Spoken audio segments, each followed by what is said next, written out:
Животные, которые на первый взгляд кажутся нам милыми и безобидными, могут скрывать за своим безмятежным видом удивительные и даже порой пугающие черты. Например, давайте рассмотрим боливийских дельфинов. Замечательных существ, которые обитают в пресных водах рек, а не в соленом море, как их сородичи. Эти дельфины обладают весьма узкими мордами, что вызывает ассоциации с гавиалами, и прежде всего они известны своей игривостью и любовью к развлечениям. Однако эта игривость может обернуться не только весельем, но и чем-то гораздо более тревожным, когда речь заходит о том, как дельфины взаимодействуют с другими существами в своей среде. Недавно в реке Тихомучи произошел интересный случай. 2 боливийских дельфина были замечены в компании анаконды, которой они, кажется, увлеклись. На первый взгляд могло показаться, что дельфины просто играют с ней, но по сути дела обстояло совсем иначе. Дельфины держали змею в своих мордах и плыли с ней синхронно, время от времени погружая ее под воду. Это поведение наводит на мысль, что они демонстрировали свою добычу более юным особям.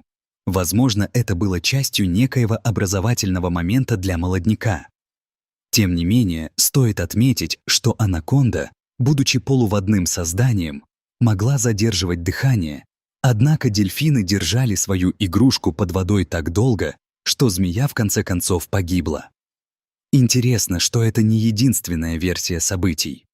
Есть возможность, что весь этот спектакль был направлен на обучение менее опытных дельфинов охоте и взаимодействию с потенциальными жертвами. Вполне возможно, что анаконда на самом деле является одним из компонентов рациона боливийских дельфинов, хотя мы все еще знаем о них недостаточно, чтобы делать окончательные выводы. Кроме того, существует предположение, что это поведение могло быть частью брачного ритуала. Самцы дельфинов нередко переносят в пасти различные объекты, чтобы произвести впечатление на самок. Это может выглядеть как детская игра, но на самом деле это часть сложной социальной структуры и поведения, присущего дельфиньему сообществу. Но если вы думаете, что использование живого существа в качестве игрушки, да еще и без его согласия, является нечто слишком жестоким, обратите внимание на поведение иглобрюхов. Эти рыбы, чтобы защититься от врагов, могут надуваться, что выглядит довольно впечатляюще. Однако дельфины, очевидно, не уважают эти защитные механизмы. Надутый иглобрюх становится для них всего лишь мячом. Они захватывают своих игрушек, бросают друг другу, подкидывают и играют в подобие спорта под водой. Если бы в тот момент под водой оказалось кольцо, можно было бы не сомневаться, что один из дельфинов точно забросил бы мяч в 3-очковую зону. Это все, конечно, связано с умственным развитием дельфинов. Эти удивительные создания понимают концепцию игр и знают, как разнообразить свои развлекательные занятия. Более того, некоторые ученые предполагают, что дельфины вообще могут впадать в состояние транса после их забав, особенно если речь идет о токсинах иглобрюха. Это открывает новые горизонты для будущих исследований, поскольку такие случаи только подчеркивают наличие в них высокоразованной интеллектуальной модели. Но именно человек со своими остротами может бросить вызов дельфинам в интеллектуальной дуэли. И ни в коем случае не стоит думать, что это может быть легкой задачей. Дельфины, как мы увидим позже, способны перехитрить даже самого изощренного противника. И вот, если вы все еще считаете дельфинов исключительно милыми существами, вам стоит знать о еще большей глубине их поведения. Эти удивительные создания обладают редким даром дразнить других животных. В сети существует множество видео, запечатлевших дельфинов, которые мастерски издеваются над чайками. Они демонстрируют этим птицам рыбу, прячут ее и затем вновь показывают, выплевывая и снова пряча. На самом деле это выглядит как настоящая игра, где дельфины получают удовольствие от того, что развлекают себя за счет этих бедных чаек. Честно говоря, если бы я была в их ситуации, я бы не решилась дразнить таких быстро бегущих и агрессивных существ. Однако дельфины не боятся, Они наслаждаются процессом. Но вот тут стоит задуматься, как же милыми могут быть такие убийцы ради развлечения? Кажется, что животные, которых мы клеймим как умных и добрых спасителей потерпевших кораблекрушение моряков, на самом деле сами оставляют после себя мрак. Растущее количество свидетельств указывает на то, что крупные дельфины довольно часто убивают других млекопитающих. С использованием своих длинных морд, в которых находятся ряды острых зубов, они нападают на свои жертвы, как дважды скомканный бумажный пакет, разрываемый с одной стороны. Удивительно, но действительно зафиксировано, что дельфины забивают морских свиней в огромных количествах. В отличие от большинства других хищников, которые поедают свою добычу, дельфины могут похвастаться ненасытной жаждой крови, порой охотясь просто ради самих нападений, без необходимости утолить голод. И действительно, иногда их жертвами оказываются даже детеныши дельфинов, что кажется абсолютно бессмысленным и жестоким. Чтобы проиллюстрировать это, давайте взглянем на конкретный случай. У берегов штата Вирджиния исследователи обнаружили как минимум 9 мертвых детенышей дельфинов с сломанными ребрами, разбитыми черепами и поврежденными позвонками. У одного из теле было видно, что на нем оставили укусы взрослого дельфина.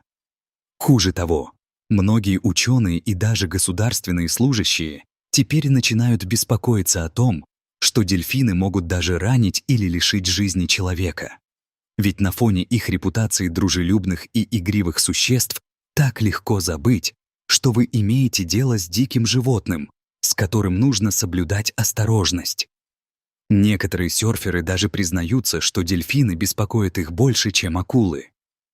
Среди морских завоевателей время от времени возникают истории о том, как дельфины стремительно приближались к серферам, били хвостами или даже пытались перевернуть их доски.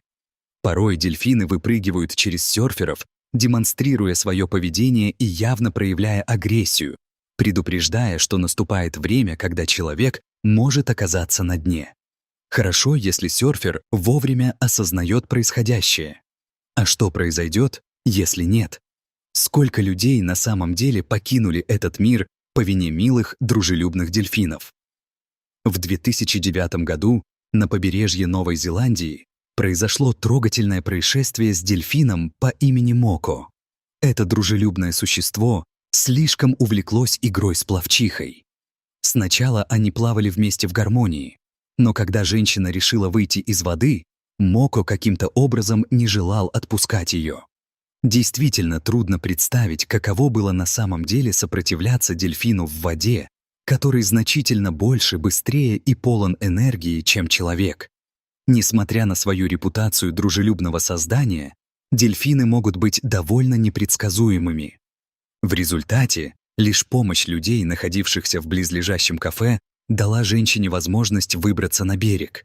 Ее нашли изможденной и дрожащей, цеплявшейся за буй. Несмотря на все эти волнения, женщина утверждала, что Моко вовсе не хотел причинить ей вреда. Но на самом деле, можно ли быть уверенным в этом? Тем более, что дельфины имеют свои темные нюансы поведения. Агрессия, жестокость и даже воровство. Например, если дельфинов в Средиземном море не хватает рыбы, они не упустят возможности поискать рыбацкие сети в надежде на лакомую добычу. Их сообразительность в этом вопросе поражает. Дельфины знают, что такая рыба находится именно там, где ставятся ловушки. Анализ показал, что около 28% рыбаков на Кипре сталкивались с кражей своих уловов дельфинами. При этом дельфины не просто аккуратно вытаскивают рыбу по одной, они способны порвать сети, чтобы добраться до своего обеда. Когда такое происходит, рыбакам приходится не только тратить средства на восстановление сетей, но и бороться с самой проблемой. Дельфины становятся зловредными тиранами своего водного царства. Таким образом, когда дельфины не завладевают чужими уловами, не переворачивают доски серферов и не угрожают утоплением пловцам, они находят другие способы проявления своих шаловливых наклонностей. Как, например, странный дельфин в проливе Пилорус, который поднырнул к носу почтовой лодки, движущейся с полной скоростью, просто чтобы почесаться. Это действительно странная ситуация. Кажется, что дельфин пытался найти что-то, чтобы почесаться, совершенно не учитывая, что лодка в это время движется и может стать причиной серьезной беды. Для корабля и его пассажиров на таких почтовых судах также могут плыть туристы. Такая встреча могла бы иметь весьма печальные последствия. К счастью, капитаны других судов были предупреждены, и им пришлось сбросить скорость, чтобы обеспечить безопасность всех. Что же будет, если дельфины начнут занимать свои лишь эти странные привычки бросаться под лодки? Скорее всего, это приведет к непредсказуемым последствиям, и ни для кого это не сулит ничего хорошего. Вот, кажется, я уже рассказал достаточно о дельфинах, но постойте. У меня есть еще интересный рассказ, который нашел мой коллега Стив. Он касается шимпанзе в одном шведском зоопарке. Один самец по имени Сантино, возможно, стал первым известным представителем животного мира, который способен планировать свое будущее. Это было замечено, когда дневное время зоопарка только начинало, и посетители подходили к вольеру. Сантино, обеспокоенный присутствием людей, начинал бросать в них камни. Несмотря на то, что это кажется довольно грубым поведением, сотрудники зоопарка провели небольшое расследование и обнаружили поразительные вещи. Дело в том, что Сантино создавал у себя на базе запасы камней, которые вынимал из защитного рва, пока зоопарк был закрыт. Он не просто складывал их в кучки, но в какой-то момент даже разбивал бетонный пол. После этого он создавал снаряды из осколков и сохранял их на тех самых местах, по которым проходили посетители. На самом деле зоопарк уже убрал сотни укрытий с камнями по его указанию и отмечал, как Сантино систематически собирал камни и складывал их в кучи больше 50 раз. Это действительно удивительно, и такие действия показывают, как сильно животные могут понимать свою среду обитания. При этом нужно отметить, что в зоопарке уже сделали необходимые меры по обеспечению безопасности, и поведение Сантино, вероятно, изменилось. Но в это время шимпанзе, по сути, видел людей как потенциальных нарушителей своей территории. А давайте теперь взглянем на вопрос о том, почему слоны могут беспокоить черепах. В сети существует множество видео, на которых видно, как слон ведет себя с черепахами, словно мечом, пинает их, и это вызывает большое сострадание. Совсем не под силу черепахе убежать от такого большого и тяжелого существа. Однако, исходя из данного поля о слонах, если бы речь шла о специально созданной черепахе или симуляторах, можно было бы развить интересный диалог на тему природы поведения животных, почему они делают то, что делают. Существует огромное количество загадок в этом удивительном мире природы, и каждый случай открывает новые вопросы и возможности для обсуждения. На этом, пожалуй, я закончу свой рассказ. Но помните, что мы должны стараться понимать и уважать мир животных, ведь далеко не все из них так невинны, как кажутся на первый взгляд. Животные, которые вызывают у нас симпатию и доброту, порой могут проявлять свои темные черты, и это подчеркивает необходимость осторожности и глубокого понимания их поведения. Каждый момент о природе, каждое взаимодействие с животными — это новая возможность для изучения, понимания и, возможно, даже культурного обмена. Нужно быть готовыми к тому, что не все так просто и предсказуемо в мире дикой природы.